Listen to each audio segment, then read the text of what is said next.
एक इंटरव्यू के दौरान महिला उम्मीदवार से पूछा 6 से 7 इंच का ऐसा क्या है, अगर ना मिले तो लड़कियां उंगली से भी काम चला लेती हैं।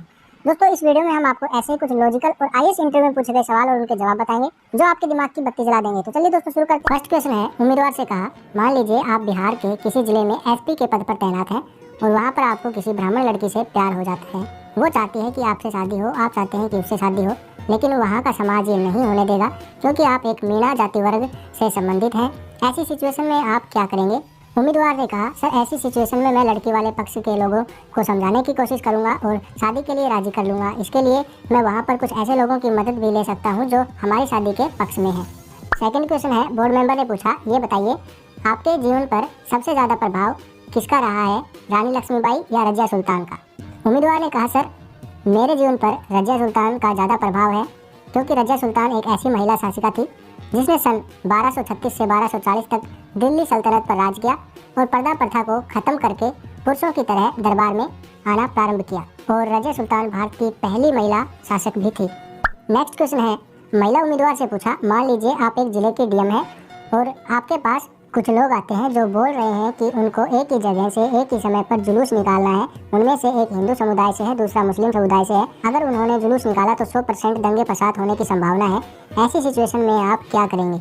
महिला उम्मीदवार ने कहा, सर ऐसी सिचुएशन में मैं उन लोगों को अलग अलग समय पर जुलूस निकालने के लिए कहूँगी। अगर वो नहीं मानते हैं तो मैं उन्हें साफ मना कर दूंगी कि उन्हें जुलूस निकालने की परमिशन नहीं मिलेगी। इस पर बोर्ड मेंबर ने फिर कहा कि मान लीजिए आपका जो सीनियर अधिकारी है वो कहता है कि आप एक विशेष धर्म वाले लोग व्यक्ति को जुलूस निकालने की परमिशन दे दीजिए, आप क्या करेंगे? उम्मीदवार ने कहा, सर अगर ऐसा होता है तो मैं उनसे रिटर्न में यह लिखवा कर लूँगी कि अगर जुलूस के कारण कोई दंगा फसाद होता है तो उसकी जिम्मेदारी उनकी होगी।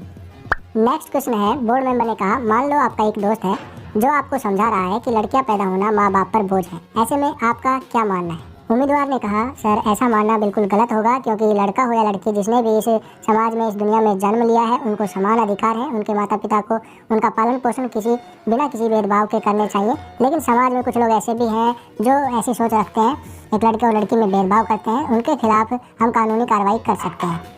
नेक्स्ट क्वेश्चन है, उम्मीदवार से पूछा, ये बताइए 0% GST किन किन चीज़ों पर लगाया गया है?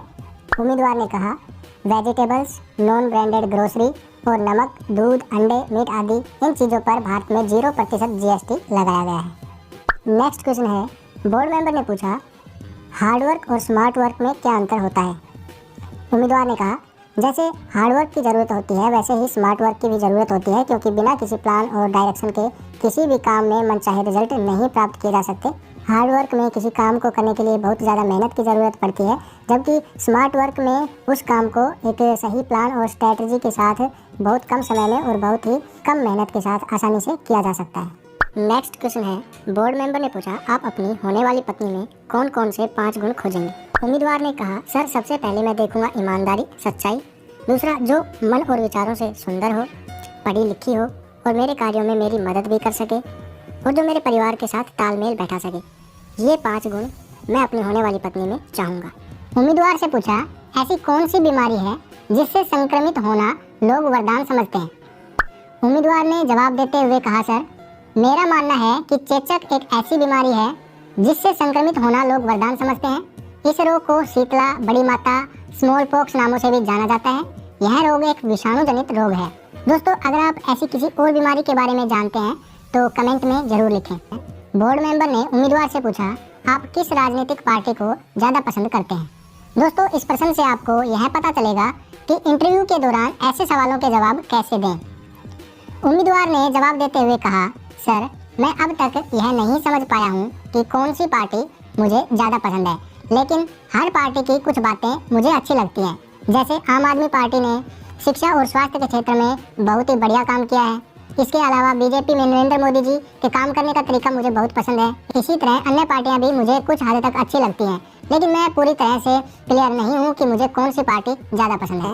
उम्मीदवार से पूछा गया, ये बताइए महात्मा गांधी की फोटो पहली बार नोट पर कब छपी थी? उम्मीदवार ने कहा, सर गांधी जी की तस्वीर सन 1969 में छपी थी। सन 1969 में गांधी जी की जन्म शताब्दी को याद रखने के लिए पहली बार रिजर्व बैंक ने सेवाग्राम वाली तस्वीर के साथ 100 रुपए के नोट पर गांधी जी की तस्वीर छापी गई थी। इसके बाद सन 1987 में दूसरी तस्वीर छापी गई थी जो मौजूदा करेंसी नोट पर देखने को मिलती है।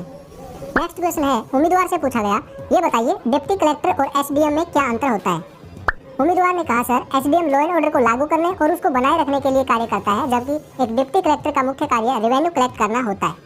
नेक्स्ट क्वेश्चन है, एक औरत का ऐसा कौन सा रूप है जिसे उसके पति के सिवा सब देख सकते हैं लेकिन उसका पति कभी नहीं देख सकता। दोस्तों यह एक बहुत ही लॉजिकल सवाल है, अपने दिमाग पर जोर डालो और सोचकर अपना जवाब कमेंट में जरूर लिखो। दोस्तों इस सवाल का सही जवाब है महिला के विधवा का रूप जिसे उसका पति कभी नहीं देख सकता। दोस्तों अगला लॉजिकल सवाल है, वह क्या है जो पूरे महीने आपके पास आती रहती है लेकिन 24 घंटे के बाद छोड़कर चली जाती है। दोस्तों इस सवाल का जवाब है तारीख। नेक्स्ट क्वेश्चन है, एक महिला उम्मीदवार से पूछा, 6 से 7 इंच का ऐसा क्या है, अगर ना मिले तो लड़कियां उंगली से भी काम चला देती हैं। दोस्तों यह एक बड़ा ही लॉजिकल सवाल है, कुछ लोग इसका गलत मतलब भी निकाल सकते हैं, लेकिन आपको अपने दिमाग पर थोड़ा जोर डालना है और फिर सोचना है। दोस्तों इस लॉजिकल सवाल का जवाब है टूथब्रश, अगर ना मिले तो उंगली से भी काम चलाया जा सकता है। दोस्तों आपने इस सवाल का जवाब क्या सोचा था कमेंट में जरूर लिखें। अगर आपको ये वीडियो अच्छी लगी है तो इसे लाइक और शेयर जरूर करें। अगर आप इस चैनल पर नए हैं तो इसे सब्सक्राइब कर लीजिए और बेल आइकन को दबाकर ऑल नोटिफिकेशन ऑन कर लीजिए। मिलते हैं नेक्स्ट वीडियो में।